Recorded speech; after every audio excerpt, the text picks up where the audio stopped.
Going for a jog with the mouth closed makes so much more sense versus mouth open. And the reason I say that is because the nose is the only organ in the human body which actually plays any role in terms of moistening and warming the incoming air, regulating breathing volume, harnessing nasal nitric oxide, protecting the upper and lower airways, and also the connection between the nose and the diaphragm. Optimal amplitude of the diaphragm also plays a role in functional movement. When you first switch from mouth to nose breathing during physical exercise, the air hunger is stronger. And the reason that the air hunger is stronger is because carbon dioxide accumulates in the blood.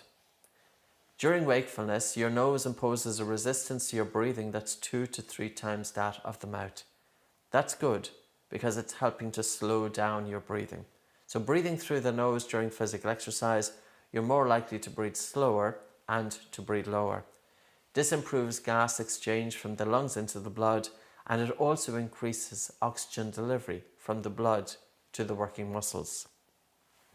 Despite the feeling of air hunger, and many people will abandon nasal breathing when the air hunger gets too much, what I would encourage you to do is reduce the intensity of your movement that you can sustain nasal breathing. When you first start off breathing through your nose, you'll notice that your nose will run quite a lot, so bring some tissues with you. The nose dries up after a period of time, and the more you use your nose and continue to use it, the easier it is to sustain physical exercise with your mouth closed. When you do your physical exercise, try not to forcefully pull in and push out the air, because this could irritate the nose and it could cause pain. So again, you want to be able to sustain comfortable breathing at a comfortable pace. The warm-up is absolutely necessary during physical exercise with the mouth closed, and the best way to warm your body in terms of from a breathing perspective before physical exercise is to start off with gentle movement. Do your gentle movement, breathing in and out through your nose. Take your attention out of your mind and into your body, and as you breathe in, to feel the lower ribs moving out, and as you breathe out, to feel the lower ribs moving in. As you breathe in, your lower ribs are moving out, and as you breathe out, your lower ribs are moving in. So continue your warm-up with light intensity movement. As you breathe in, your lower ribs move out, and as you breathe out, your lower ribs are moving in. And then to gradually increase the intensity of your movement, sustaining nasal breathing, taking fuller but less breaths. So reducing the respiratory rate, so in other words, breathing slow, or breathing slower than what you ordinarily would, but breathing low. Into your warm-up, then do a couple of easy breath holds. So maybe 5 minutes into your warm-up, breathe in and out through your nose and pinch your nose and hold, and continue your movement. It doesn't matter whatever you are doing, and continue for about 10 to 15 paces, for example, if you're walking, or until you achieve a moderate air hunger. Then let go, continue with normal breathing during the movement for about a half a minute or so. And then after about a half a minute, do the second easy enough breath hold. And when I talk about easy enough breath holds, I mean just holding your breath until you have a moderate air hunger.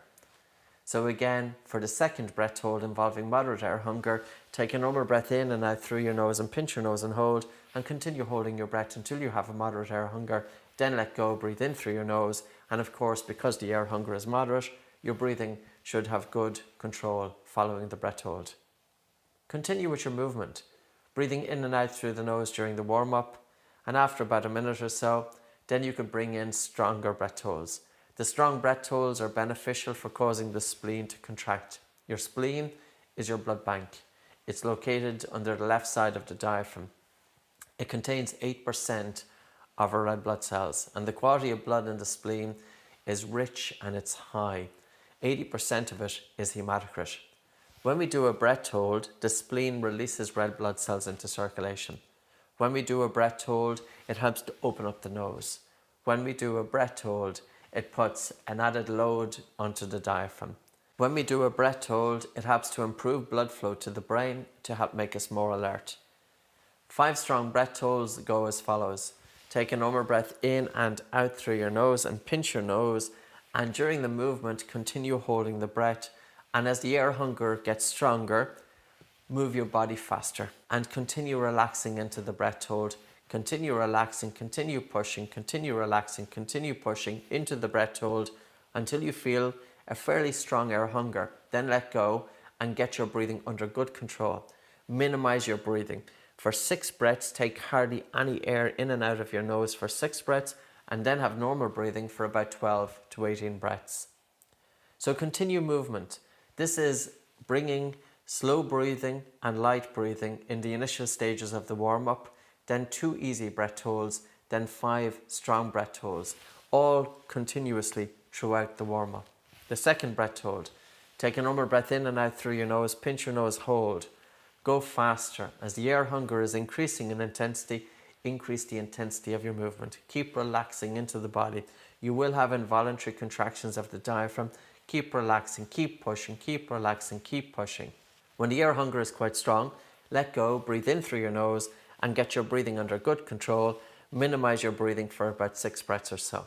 Take hardly any air in and out of your nose for about 6 breaths and then have normal breathing for 12 to 18 breaths. So now you're continuing your movement, you're continuing the warm-up, and about a minute later, when you feel that your breathing is recovered, take a normal breath in and out through your nose, pinch your nose, hold, and again. As the air hunger increases in intensity, intensify your movement. So you're going faster. So you're relaxing into the body. You're feeling involuntary contractions of the diaphragm. Keep relaxing into the body. Keep going, keep pushing, keep going, keep pushing. When the air hunger is quite strong, let go, breathe in through your nose, minimize your breathing for 6 breaths, and then normal breathing for 12 to 18 breaths. So you're breathing normally for about 12 to 18 breaths, around a minute or so, give or take, continuously throughout movement. And next breath hold, you take a normal breath in and out, pinch your nose and hold, and again, as the air hunger starts to increase, you intensify your movement, you relax into the air hunger.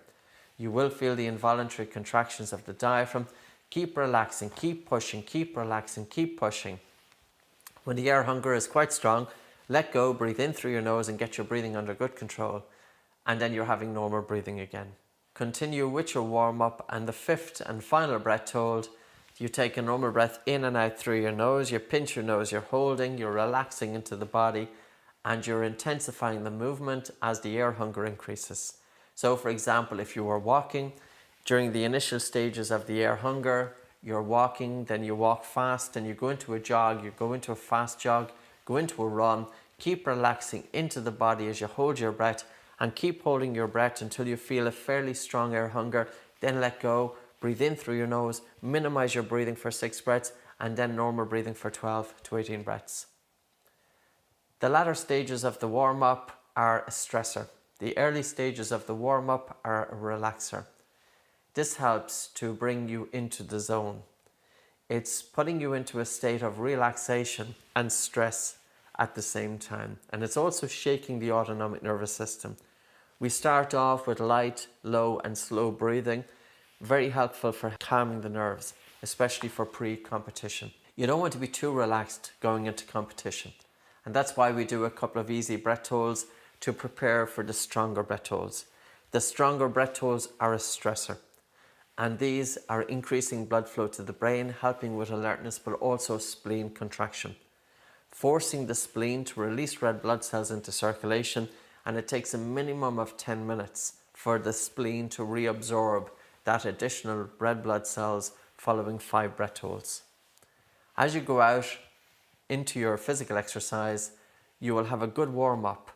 If you breathe nose, low and slow, 2 easy breath holds, and 5 strong breath holds.